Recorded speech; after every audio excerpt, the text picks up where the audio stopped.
South Africa বনাম Australia test championship আজকে final শেষ। এখানে সাউথ আফ্রিকা অবশেষে 2025 টেস্ট বিশ্বকাপ জয় করেছেন। সাউথ আফ্রিকা এর আগে কখনো বিশ্বকাপ জিততে পারেননি, অথচ তাদের দলে ছিল এবি ডিভিলিয়ার্স, হাশিম আমলা, জ্যাক ক্যালিস, মর্নি মর্কেল, এরকম অসংখ্য তারকা ছিল, কিন্তু তারপরও তারা কখনো কোনো বিশ্বকাপ জিততে পারেননি। এটা তাদের একটা ব্যর্থতা। তারা অনেকবার প্রায় 3 থেকে 4 বার ওয়ানডে বিশ্বকাপ সেমিফাইনালে গিয়ে আউট হয়েছেন, এছাড়া টি-20তেও সেমিফাইনালে খেলছেন, কিন্তু তারা কখনো ফাইনাল খেলতে পারেননি অথবা বিশ্বকাপ জিততে পারেননি।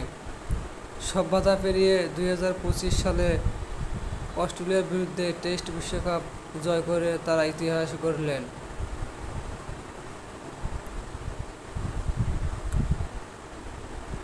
সাউথ আফ্রিকায় অনেক ভালো মানের খেলোয়াড় আছে, অনেক ভালো তারকা খেলোয়াড় আছে।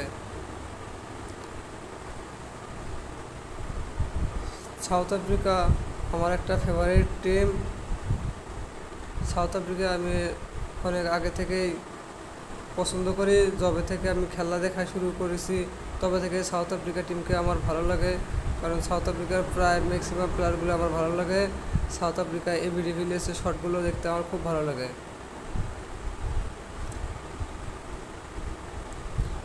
সাউথ আফ্রিকার জন্য সবাই দোয়া করবেন, আমারও শুভকামনা রইল সাউথ আফ্রিকার জন্য। সাউথ আফ্রিকার ইমরান তাহিরকে অনেক মিস করি, এবি ডিভিলিয়ার্সকে মিস করি, হাশিম আমলাকে মিস করি, অনেক মিস করি, কুইন্টন ডিকককেও মিস করি। সাউথ আফ্রিকা আরও উন্নতি করুক তারা।